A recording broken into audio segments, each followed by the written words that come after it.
I'm Nishi Patel. I'm an award-winning accountant and Northamptonshire Business Person of the Year.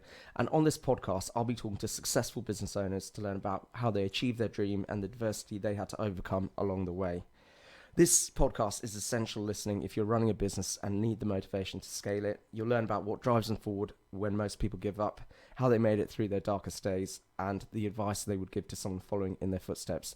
So today I'm privileged to be joined by Katie Goodall, who's the Managing Director of Starting Off. Katie, if you could just tell us about what Starting Off do. Yeah, so Starting Off is a training and recruitment company. We specialise in apprenticeships. So the company's been running for sort of 30 plus years in Northampton, and we specialise in kind of recruiting apprentices into businesses, and then we deliver the training that makes that an apprenticeship, basically.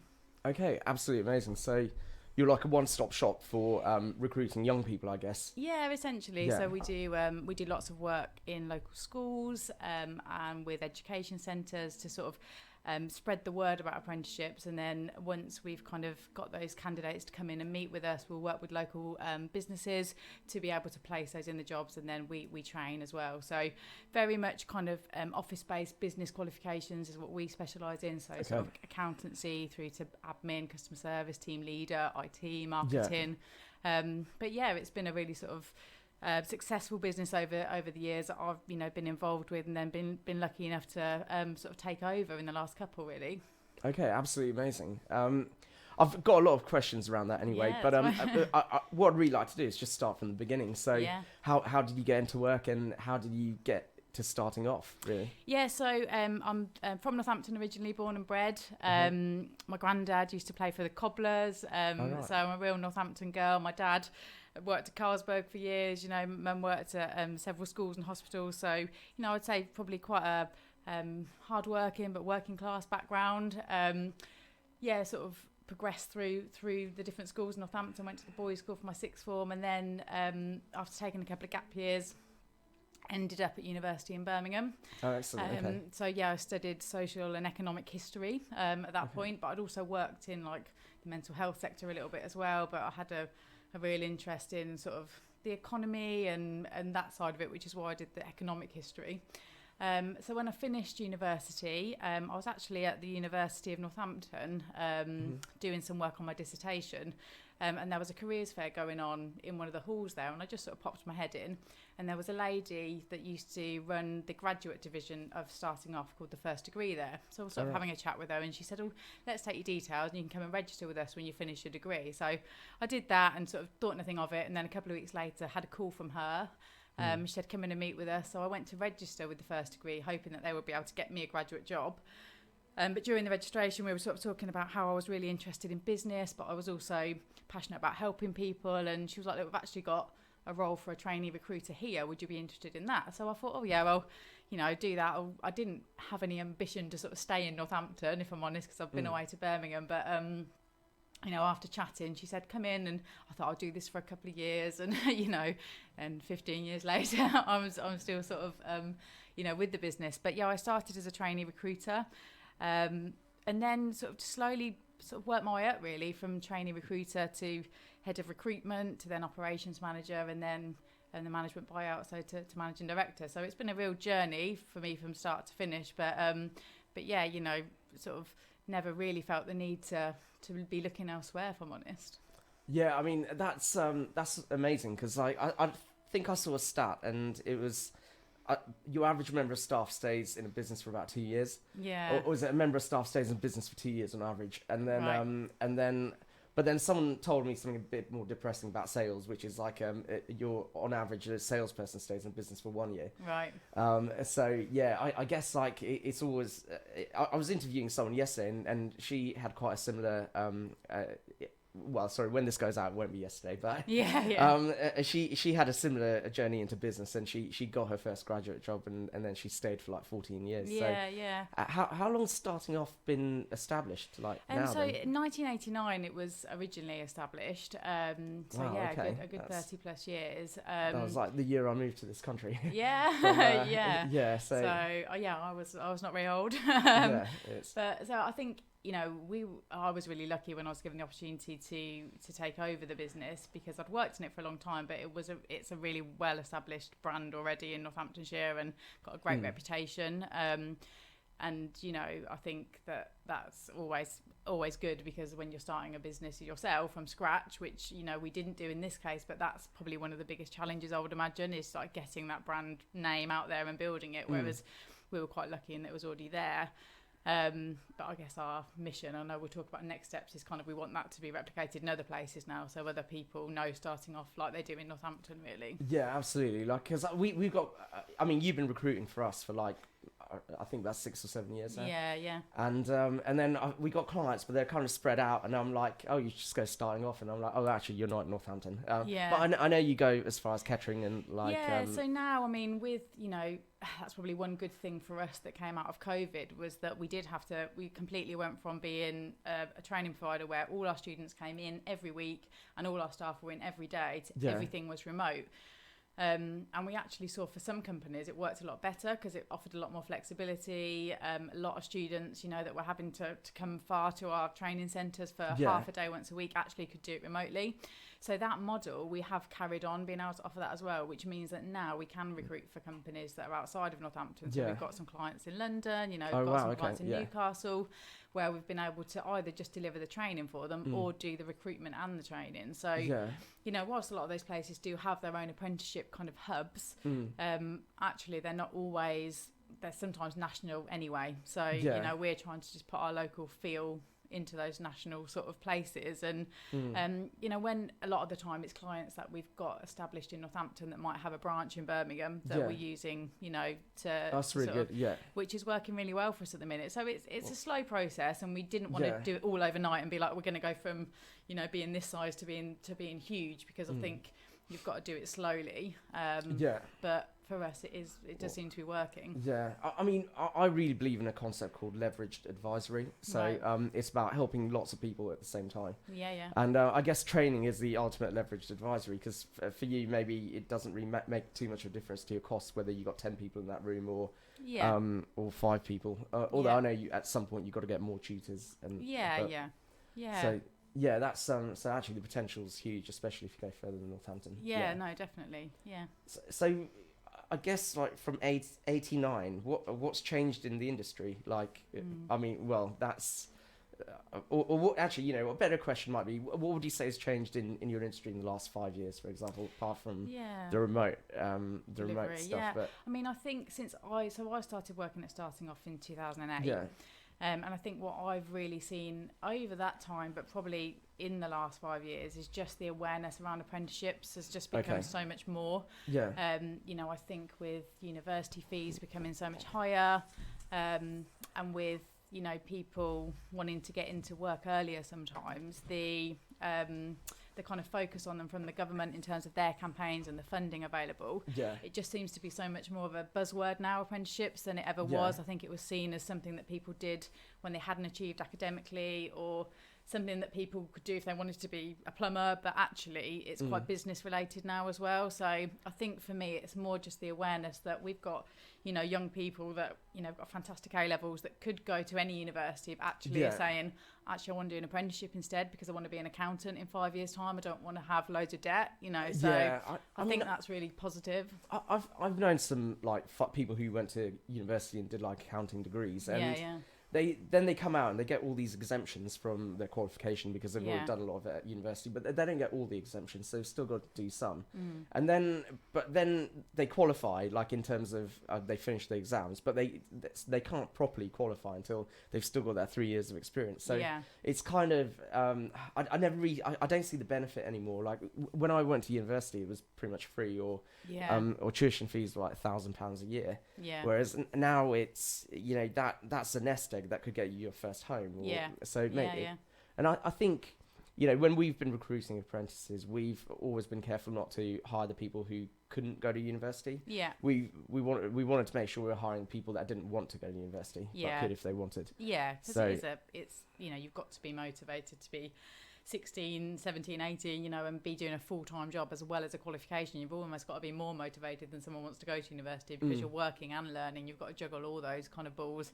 So I think you know, we have always been quite, I guess, particular in who we work with as well, in terms of like the candidates, but also the clients, because it's you know, you all know you have to support the apprenticeship program as a client as well as be a student that's really willing to do it. So if someone walks through our door and says, "Oh, I don't want," you know, my mum's forcing me to be here, basically, we would say, "Oh, perhaps you need to look at college instead, or perhaps you need to look at this route because this is quite hard work." So I think that's why it works, because we place in sort of the best talent in Northampton with the best companies. It's my opinion of it.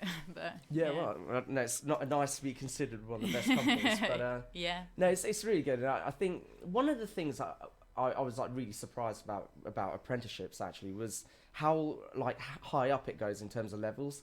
Because I thought you know, you just do AAT, for example, and then you're kind of done, but then apparently you can do like ACCA and CIMA and you stuff, can do up to, you know, degree apprenticeships now, so you can do that route. So that's why I think, you know, the whole thing around them becoming a really popular option for school leavers now, it's because there's so many more opportunities, and you can do an apprenticeship in so many things. You know, there's a website that you can go on and pretty much put anything in, and it will tell you what the standard is for that qualification. So I think there's just a bit more of an awareness that it's, you know, I went to university and got a degree, and really, you know, I'm glad that I had that experience, but I think probably more now I see on reflection, I could have started in a junior office role at 16 and been in the same position perhaps. You know, I took a couple of years out, so I was a little bit older, and I was very focused on like getting the study side of it done. But I think it's just sort of knowing that there are other options really there. It's not just all about getting a degree, you know, and not having any experience. You've got to be a little bit more sort of rounded in the world today, I think. I agree. I think that the work experience makes a huge difference actually, and like I guess this whole discussion isn't just about apprentices, but I think the idea is amazing, because ultimately, and especially over COVID, the government's like increased the funding for apprenticeships as well. So so we, but like I think, you know, in terms of recruitment and then like even setting them up, the government's always kind of paid it. But I do know if like, you know, beyond a certain age, they don't. But I think one of the things, because a lot of clients, they talk to me about apprenticeships, and they're like, oh yeah, because they can see we've done it. So they want to know how it works, how we've done it, and they're like, oh, I can get an apprentice for like £4.30 an hour or whatever it is, and I'm like, look, if you pay the minimum amount, you'll get the minimum performance. And and you know, part of the discussion on our side is just trying to get them to be a bit more realistic, and it's and help them understand an apprentice isn't meant to be a cheaper option. They're meant to be a better option in some cases. Definitely. And I think there is also an understanding from apprentices that register with us that they're not going to be paid, you know, a full-time wage salary because they are still learning. But equally, the reality of it is that if you look on the apprenticeship website, about like the 100 jobs that are on there, probably 2 are paying the minimum. So, you know, when you've got all those jobs available and your good people are going on there, they're not going to be applying for those ones. They're going to be applying for the higher ones. Unless the company's like absolutely amazing. Unless it's like Google or something. Exactly, you know, but some apprenticeships, you know, we've worked on have paid more than permanent jobs we've had on. But you know, and again, on that side of it, I will say to an employer, I think you should, you know, lower it, because there's no reality in that wage. If they left you and went somewhere else, they're never going to get that again. And if you start a little bit lower, then you can put some building blocks in there. So once you've completed your first exam and you pass that, we can rise it to increase it to this, and you can level it up. But if you start at this, you know, amount of money that's not really relative to their experience, and you're probably setting them up for not the real world in some ways. But you know, people, it really varies in terms of wage. I think you got to be a certain kind of business to make apprenticeships successful, because you definitely have. I did a video this morning, and it was called "Why Your Team Make You Grow the Business," essentially, and it's like, and I was saying to someone yesterday anyway, it's like whenever you've got a team, it's like playing a poker game where the blinds keep going up. So every time they get more qualified, every time they get more experience, you've got to give them the pay rises, and then inflation just in general, you've got to keep up with it, and then that means, like, from a business point of view, you've got to be thinking, how can we add more value, how can we get more customers, and make the money that we need to pass on to them, because otherwise all of that's got to come out of your pocket. So yeah, it's I've been having those conversations with clients quite a lot at the moment anyway. Yeah, And and the market at the minute, I mean, it's same for apprentices. You know, it's a candidates market really. Like we've got so many apprenticeship roles on. Oh really? Okay. Yeah. You know, and I think the recruitment across the board, you know, people are struggling more to recruit Yeah. generally. You know, and especially if you want the right level of person and all that. So I think employers do have to sometimes realise that they've got to make their role attractive as well, and make the Yes. company attractive, and you know, thinking about what's going to make their staff and their recruits, you know, motivated, and what's going to keep them there, as well as sort of that person wanting the job. You know, it's a bit two-sided, I think. But well, like one of the things I encourage clients to do is like just overstaff if they can. right, okay. And it's because when you've got more people, you know, a lot of accountants out there will say, no, cut your costs, just get it down to the bone. Yeah. But I've always, over the last few years, we've always said overstaff, hire as many staff as you can afford to. Because a lot of our clients, they're motivated by growing their business, not necessarily making a lot of money today. Yeah. So they take that advice, and then but the last sort of year, it's kind of been a real validation of that strategy. Yeah. Because there's been times where we wanted to grow the team and recruit, but actually we couldn't. But then we had like a spare couple of bods. Yeah. And that's good. but also it gives you the flexibility, because one of the things we've really stuck by in our business is our points of culture. Mm-hmm. So we created our 12 points of culture, and then what happens is when we recruit, we check someone's alignment to those points of culture. Yeah. Like, you know, I know people always make fun of you for having integrity as one of your points of culture. Because that's just like meant to be given. But we test all of them, like determination, things like no excuses. Yeah. And we test them all, and then during the probationary period, we continue testing it, and then like we do like biannual appraisals. Yeah. And we also like the appraisal is more about alignment rather than performance. Yeah. Okay. Yeah. But for us, so it's like even though there's a candidate shortage, although I guess that's easing a little bit now, isn't it? Yeah, I think so. I mean, for us, it's quite seasonal as well. So like during the you know, exam time and when kids are leaving school, that's obviously the peak for us in terms of applications. But yeah, I think we, you know, probably earlier this year, we did have a few months where we were like, what's going on? No one's applying for these jobs, you know. But I think it was also, on the flip side of it, we also had so many more apprentice roles come on, because people had held back recruiting through COVID and everything, and then suddenly gone, oh my God, we need some admin support, let's get an apprentice. So that's then gone into mad panic and needed that support now, sort of thing. Yeah. So I think we sort of saw that a little bit. So, you know, more candidates and more jobs and less candidates, a bad combination. But you know, I think we carried on still going. No, definitely. And like, what kind of advice would you give to an employer looking to bring on an apprentice? Like, is there one thing that they could really do to make it successful? I think it's all about the support, really. Okay.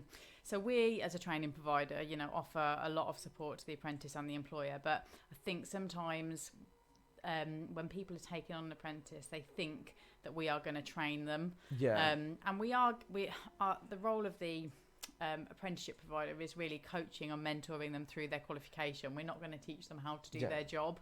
So I think one thing that we sort of do have to say, these qualifications are employer led, you know. Okay. So really the employer should be involved, understanding what the modules are, understanding how the job role needs to fit the module, and then providing that internal coaching to make them successful. So there is a lot of support. It's not something to do if actually you just need a temp instead. You know, it's a commitment because you're hopefully going to take an employee that you can shape and have as a permanent member in the future. So I think it's probably just, you know, they can be brilliant. You know, I've worked with businesses that have got apprentices that are now managers and directors, you know, but equally you do have to have the time and the staff and the patience to put a little bit of work in at the beginning. So it really is just around getting an understanding of that. But, you know, long term, the rewards can be fantastic, both from like a business perspective, but also just from a personal perspective, being able to see someone grow, you know, that much, and knowing that you've been involved in that as an employer, I think. Yeah, you know what? My kids are really young, but I've got a feeling when they're like 18, I'll be a better father because of a lot of the stuff we've been through with the apprentices. And I kind of treat the apprentices like kids, but not in the sense that we spoon feed them everything and and make them eat their greens. But although we have tried to make the office food a bit healthier, but it's about nurturing, isn't it? And because they have the pangs of self doubt. They're sometimes, you know, they're this roller coaster, and sometimes they've got all this ambition. They want to get something done, and then they have setbacks in their life, and usually it's around boyfriends and girlfriends, and but you know, when you're in work, you kind of, that comes into work sometimes, doesn't it? And you know, I've had times when I felt like a counsellor being a recruiter for an apprentice, because I've, you know, spoken to them and they've got this going on and this going on, and it's kind of like helping them support that, but helping them build resilience and understanding that this is life and that's what happens, and you've still got a job and you've still got this, and you know, and sort of building those skills as well. But I think, you know, it's kind of, that's the nice thing about the apprenticeship journey, is that you do get to see all those ups and downs, and then you get to see the outcome at the end. Really, it's never just plain sailing, but that's kind of, life is never just plain sailing, is it? So I think it's you know, and a lot of the apprenticeship kind of delivery is about personal development as well. So we teach the core subjects, but you know, we also have to deliver things about well-being and health and financial well-being and all the things that, you know, would shape them as a young person. You know, even down to like things like radicalisation and, you know, things in society. We have to cover all that as part of, you know, the government sort of directive on apprenticeships, but also just, you know, so they're sort of being shaped into citizens as well as like technically having those skills. So yeah, absolutely. And I mean, that makes a lot of sense. It's so, I mean, from an employer point of view as well, though, like we're really heavily focused on soft skills, because you know, I've seen my career. I guess I qualified as an accountant in 2010, but I started in like 2007. Yeah. And I've seen, like, in my career that the more successful people in finance, they can do presentations. They can hold a meeting. They can communicate effectively. So like I've made it, like, you know, the way I've always viewed having apprentices in our business is like, you know, starting off we'll teach you all the technical bit, although we'll teach them technical stuff too. But a lot of what we do is process driven anyway. And then, but so a lot of the focus I put on when I'm doing one-to-one development, it's about making sure so people can give an update to the rest of the business. So like every Monday when we have a team meeting, like someone's meant to have done some kind of research about tax and then inform the team about it. So I'm trying to just get every opportunity for them to just slightly get out of their comfort zone and then talk in front of people, talk to clients. So it's I think you've got to be a different kind of person, but apprentices are so moldable. And I think if they stay in your business, then usually you end up, like, you know, 3 years down the line with someone who lives and breathes your culture. Exactly. And they've not come from anywhere else and think we do this, we don't do it that way here, or you know, they just see your way as the way, really, which is why a lot of you know, a lot of employers you know, do take on apprentices, because it can sort of, you know, can mold people from scratch, really, and develop them that way. So, and succession planning and, you know, that as well is a big part of what people, employers that we speak to, say they think it's a good thing. Yes. And also, actually, I think the other really big advantage, like, to our business of apprenticeships has been, I think when you bring people in who don't have a lot of experience, but they've got the right attitude, it forces you to have really good processes in your business. So, definitely structures and so people can learn. We spend a lot of time just, like, you know, getting the manual together, making sure that the instructions are all written down. So it's because, and I think when you got more senior people in the business, they kind of overcompensate for that lack of structure. Because they know what they're doing and can just make it work. And I think one thing we've learned from our own apprentices, it's just the, like, technological, like, you know, advancement that they've got. Like, they can, you know, put something together on Canva and they can do this and they can do that. And I'm like, oh my God, you know, that'd take me all day to learn how to do that. They're just so much more advanced in that sense as well, which is good and bad. But, you know, for us, that's been positive. Some of the stuff they whiz upon Excel. I'm like, well, so social media is just like, it's a natural skill for them. So and we've that's really good. And, like, in terms of your own business and your position in it, what was it like being an employee then going to being a managing director, for example? Yeah, it was. I think it was scarier than I thought it was going to be. And I think the reason for that is, for me, it was it was sort of happening over time, and I didn't really realise it was happening. So what I mean by that is, so the owners that the Dale, who had the business when I first joined, he was the manager director. He'd set up the business; it was his business, so I worked under him. And then we had a management buyout, not a management buyout, but a buyout from another business in about 2013.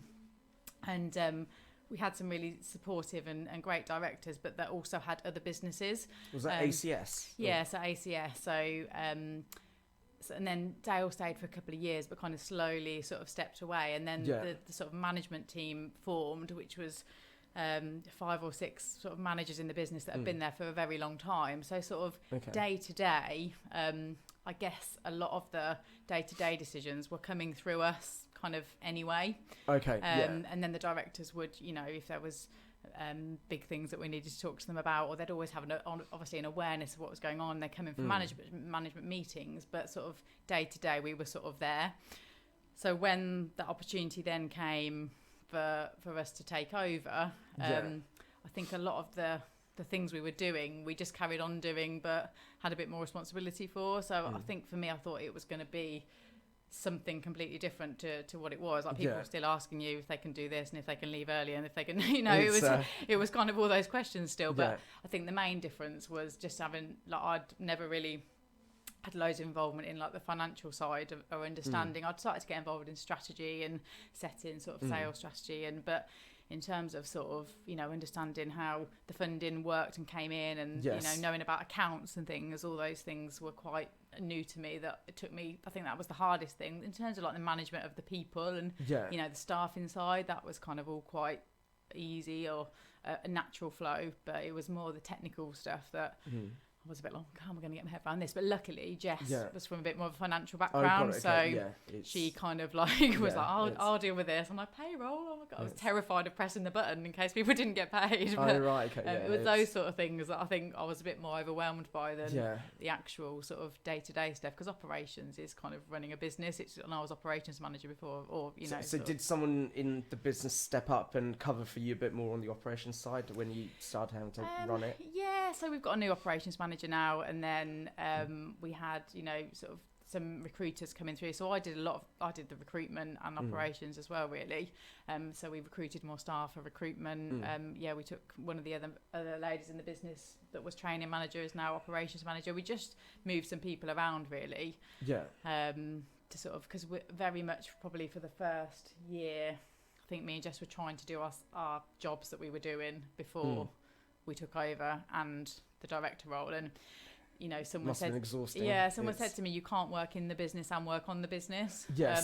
Which I thought was a really good bit of, I found that I thought, oh well, that's just me shirking my responsibilities. I didn't want people to think that I didn't do the job anymore. I was quite protective over my clients and who I work with, and I've struggled to give them away to people, but I think that was a good bit of advice, because I think now we've taken a bit of a step back to sort of doing the recruitment and doing the training. We can sort of see it from a bit of a sort of umbrella perspective a little bit more, to say how does this work and who's looking at that. And it's so you're still involved in the operations to some extent, or? I mean, I heavily involved with the recruitment side and the training, but I think me and Jess will probably always naturally have those sides that we lean towards a little bit more, just it's where we come from. I always know what jobs we've got on and what the figures are looking like on recruitment that month, but the date, I mean, I have got some jobs on at the minute that I've been recruiting for actually, but that's just because we had someone off, but day to day sort of recruitment is done by the recruiters now, and I'll just sort of set the strategy and be like, what are we doing this week, girls? Where are we going?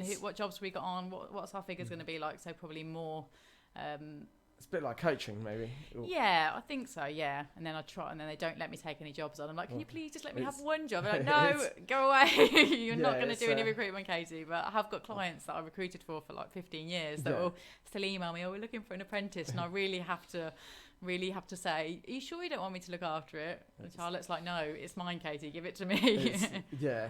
Yeah. Oh, that's amazing. Yeah, it's Yeah, but were you eager to put your own stamp on the business when you?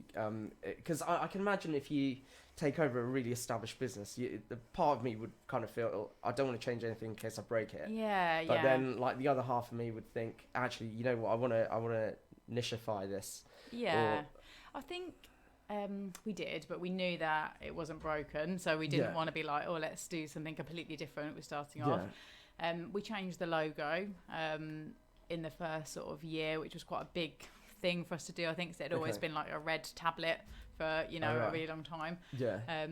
So we changed that, and then we sort of set our agenda around what we wanted, the business to look like, in the next sort of 5 years really. And we've never said, oh, we want to start doing, logistics apprentices or plumbing apprentices. 'Cause I just think that would be silly. Like we're good at the niche that we do. Plus the market's so big anyway. Yeah.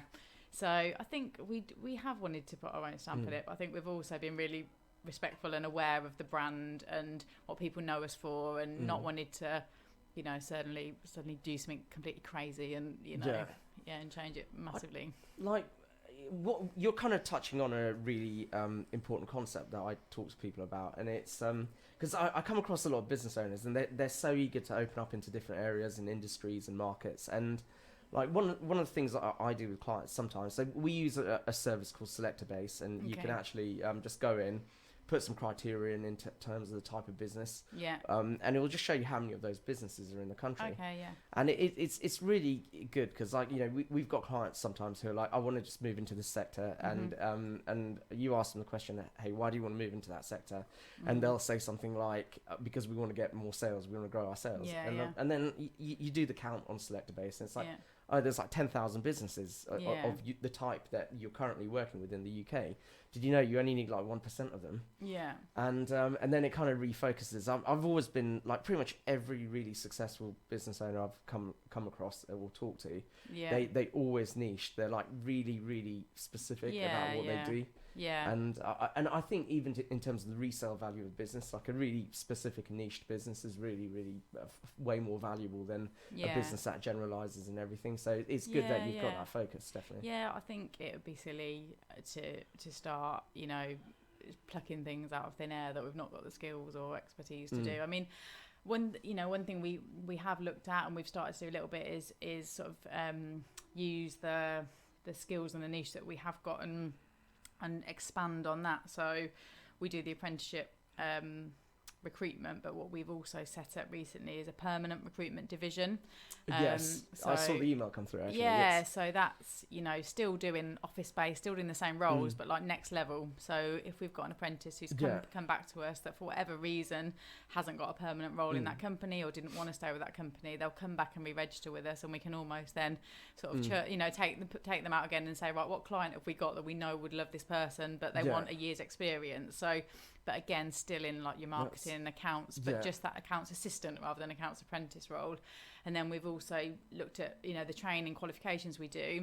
Some people don't want to do them as a full apprenticeship. They want to just do AAT, or they just want to do an IT course. So we've got a private training section as well, where people can just come and do a qualification. They don't do the full apprenticeships. They don't have to have all those regulations. They might be, a bit more established in a business and just want to get some Excel skills. So they could just do that. So we've kind of, looked at ways that we can take the skills that we've got without changing it completely, but grow the business sort of organically. So like when you first started them, what was the graduate arm of the business called?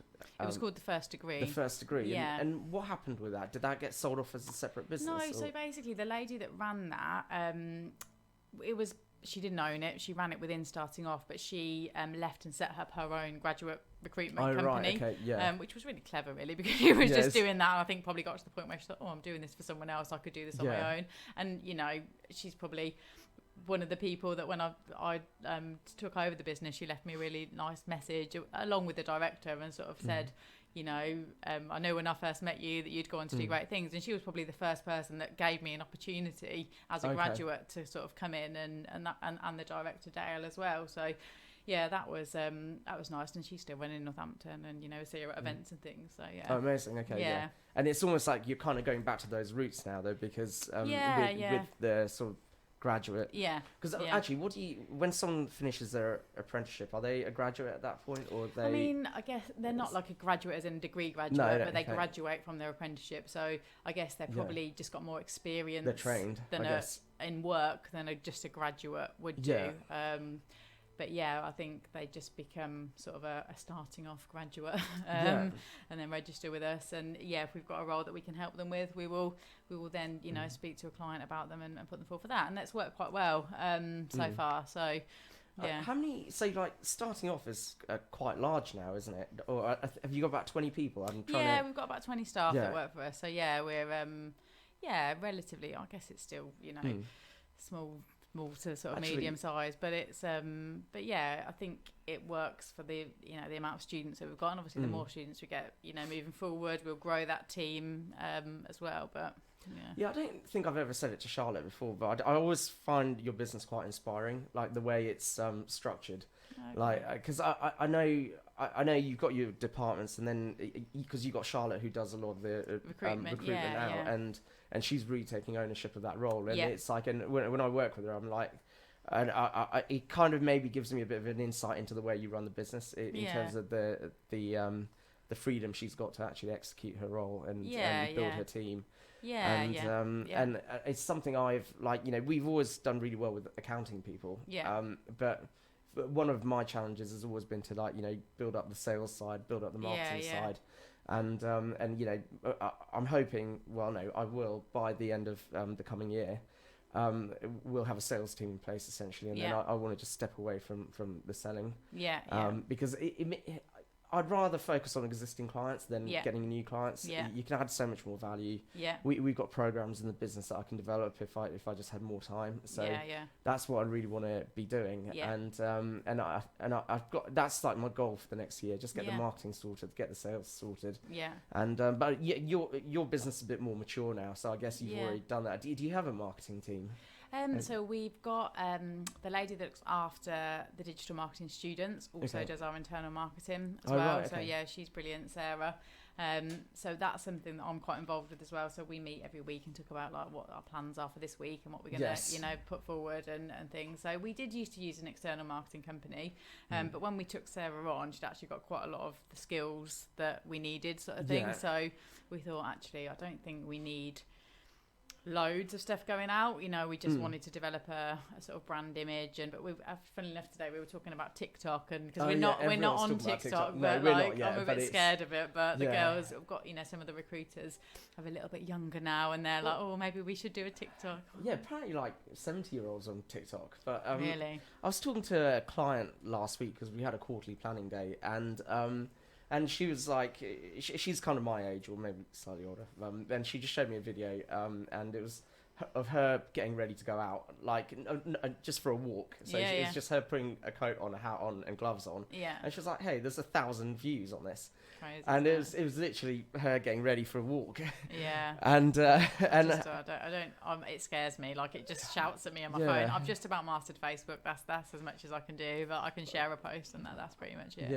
I've got a feeling TikTok is like the new gold rush. It's like, because there was a time when Facebook you could pay like 2 pence and get one click through to your website. Now it's more like £2. And so I guess you're always looking at the next platform where you can really get those economies of scale just by being an early adopter. And it's obviously who you're trying to target and where. And Facebook for us is more parents now. You know, we're trying to get with the parents. Actually, which is great.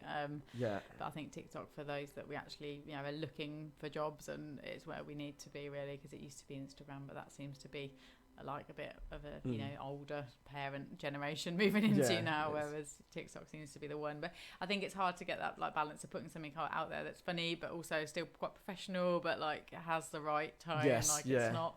It's not something that I'd just end up embarrassing myself, I think. So but that's the kind of thing you can always delegate to the other people in the business. People I that guess know what they're doing. That's really cool. What would you say the biggest challenge in terms of when you've been running, starting off, has been so far?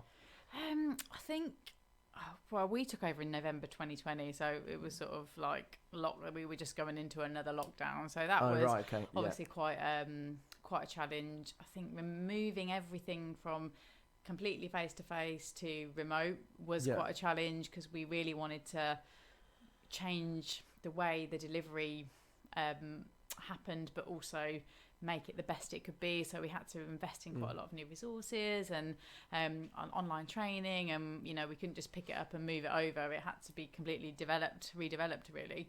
So that was quite a big challenge. I'd say sort of I moved into the role quite smoothly, but still now I still get a bit of imposter syndrome. Sometimes I'm like, God, if people knew what I was really like, they'd be like, why is she doing that job? It comes with a bit of self-doubt sometimes, but I think everyone sort of has that from time to time.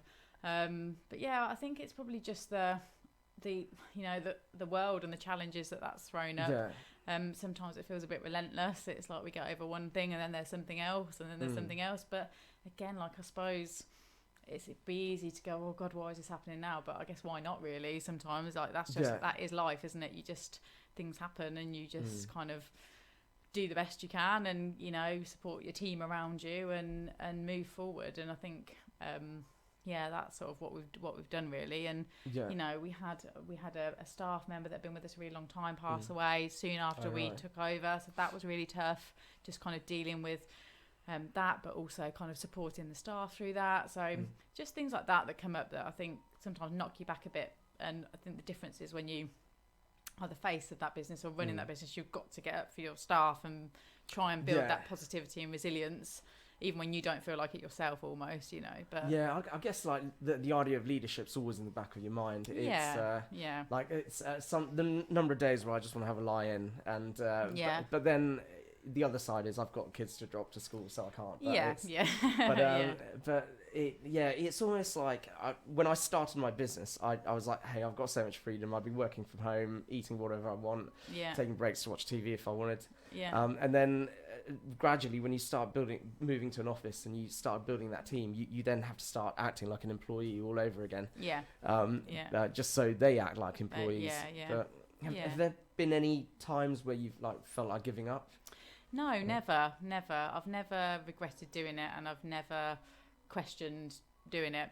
Despite sometimes not feeling like I'm always doing the best job, I try. And I always try and support people and do the best I can. I've always been a really hard worker from when I think that's come from my parents. I've always, even before I took over starting off, I was always the first person in the office and I was always the last to leave. I kind of got that work ethic instilled in me. I was a real bit of a worrier at school, so I kind of always wanted to do well. I didn't want to fail. So I've always worked really hard, and sometimes you do burn out when you're like that, I think. And I have had points of that, but I've never questioned doing it, because I couldn't imagine anyone else starting off and having to work for them. And I think we got to that point where it was like, either we're going to sell it or you've got the opportunity here to take over it. And I wouldn't have been able to stay if someone else had taken over it, I don't think. So I guess did you have much notice in terms of the handover, or or was it more of a surprise? No, I think it had always been kind of in the background that it was something that myself and Jess wanted to do, and it was something that we would be interested in if it was there.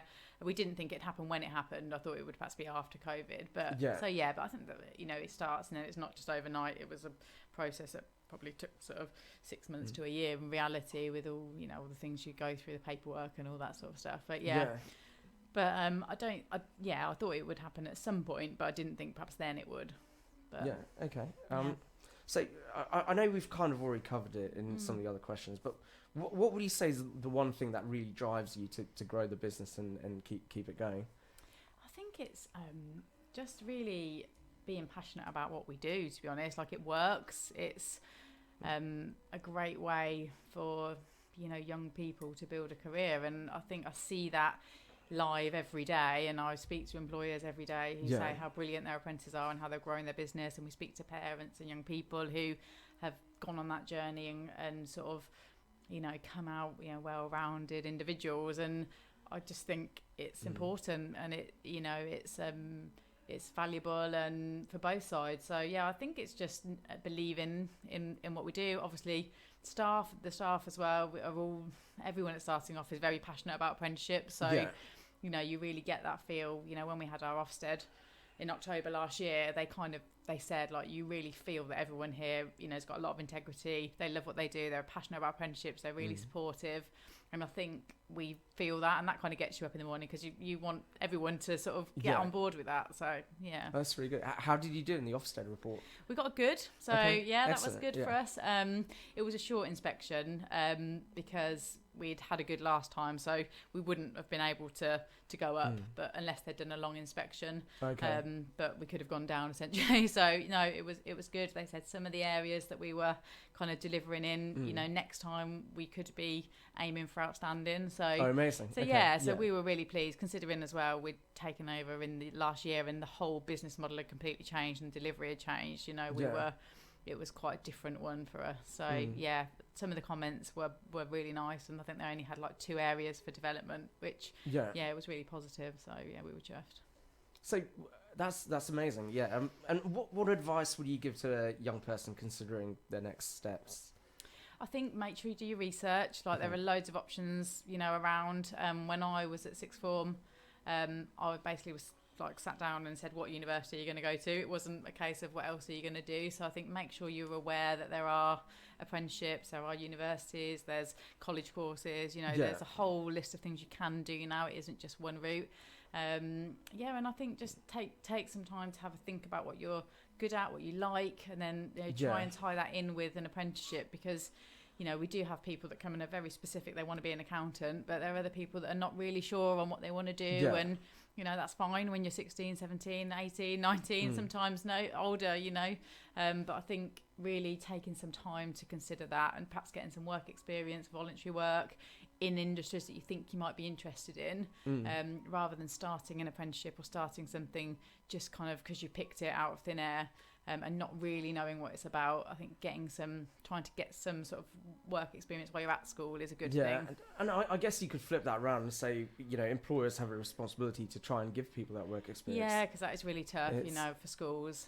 We hear a lot that, you know, people, they're ringing employers and trying to get that work experience, and it can be a bit of a burden. You've got to find something for that person to do, and you've got to, you know, support them. But you know, if employers then do want to have apprentices later on down the line, you know, all that's important to make sure that people are getting exposed to different industries, especially, you know, locally. We've got some brilliant companies in Northampton.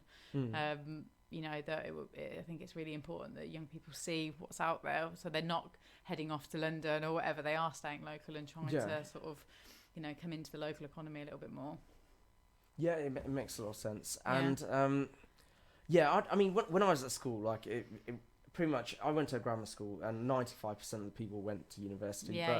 Me too. That was that was like the Tony Blair years as well. So like, and I think the government's target was half the people should go to university.